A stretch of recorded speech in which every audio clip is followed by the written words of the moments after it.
A warehouse in Surrey, Monday morning. An operator hops on a forklift, starts moving pallets. 20 minutes in, the brakes feel soft. He pumps them harder. Nothing. The forklift rolls into a loaded rack. 2,000 pounds of product hits the floor. Nobody's hurt this time. The investigation takes 30 seconds. No pre-shift inspection. No one checked the brakes. Here's the checklist that would have stopped it. In Canada, forklifts are involved in roughly 1 fatality and over 400 serious injuries every single year. That's over $125 million in direct compensation costs. And here's what the data shows. Most of those incidents trace back to something that could have been caught in a 2-minute walk-around before the shift started. WorkSafe BC Regulation 16.3 says it plain. Before mobile equipment is first operated on a shift, the operator must inspect it and report any defects. That's not a suggestion. That's the law. The inspection has 2 parts. First, a visual circle check with the key off. You're walking around the machine, looking for anything wrong before you even start the engine. Second, an operational check with the engine running. You're testing every system that matters. Let's walk through both. Part 1, the visual circle check. Start with the general condition. Is the forklift clean? Any obvious damage? Fluid leaks. Look for damp spots or drips underneath the machine. Check your engine oil, fuel level, radiator fluid. If it's a propane unit, inspect the tank mounting, the position pin, the relief valves, and the hose condition. Next, wheels and tires. Look for wear, damage, and if they're pneumatic, check the air pressure. Move to the forks. This is critical. Forks should not be bent or sitting at different heights.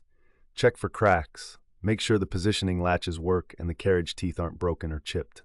Then the mast assembly. Look for broken welds, cracks, or bent areas. Check the lifting chains for damaged links, rust, or excessive wear.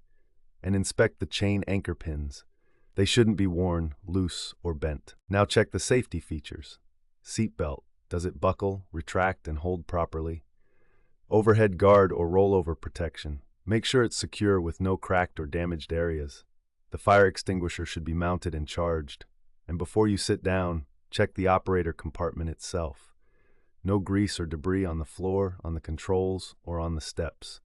Loose material in the cab becomes a projectile in a teepover. Last thing before you start the engine, check your surroundings. Is the floor clear of objects you'll drive over? Any overhead obstructions? Anything nearby you'll clip when you pull out? This takes 5 seconds, and it's the one most operators skip. Visual check done. Now start the engine. Part 2, the operational check. Engine running. Start with the brakes. Press the foot brake. The pedal should hold firm, and the forklift should stop smoothly. Test the parking brake. It needs to hold against slight acceleration.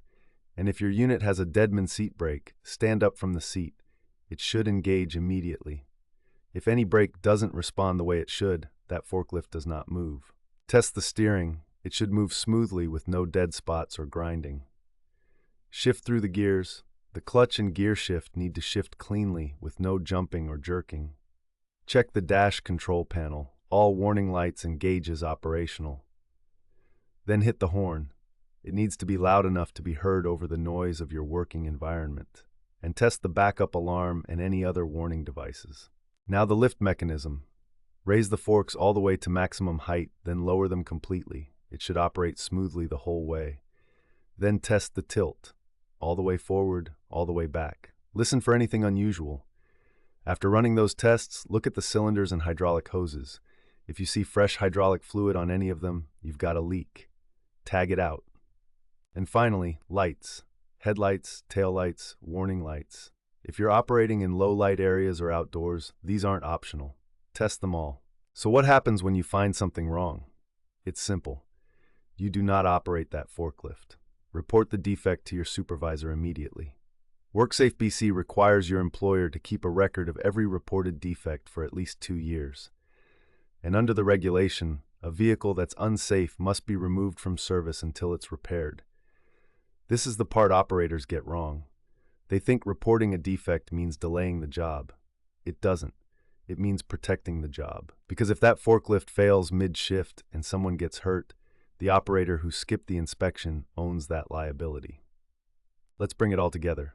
Here's the complete pre-operation inspection checklist. Part 1. Visual circle check. Key off. General condition and fluids. Tires and wheels. Forks and carriage. Mast, chains, and anchor pins. Seatbelt and overhead guard. Fire extinguisher. Clean cab. Clear surroundings. Part 2. Operational check. Engine on. Foot brake. Parking brake. Deadman brake. Steering and gear shift. Dash and gauges. Horn and backup alarm. Lift and tilt mechanism. Hydraulic hoses and cylinders. And all lights.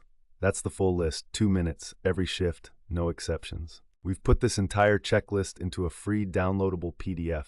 Links in the description. Print it, laminate it, stick it in every forklift cab on your site. And if you're managing a fleet and you're not sure your operators are actually completing their inspections, SEAI can flag the gaps in your training records and inspection logs before a regulator does. Link to early access is in the description. If this checklist helped you, hit subscribe. We put out practical safety content every week that helps contractors like you stay compliant without the corporate fluff. And if your crews need forklift training, we've got a full breakdown of what Canadian provinces actually require. I'll link it right here. Thanks for watching. Stay safe.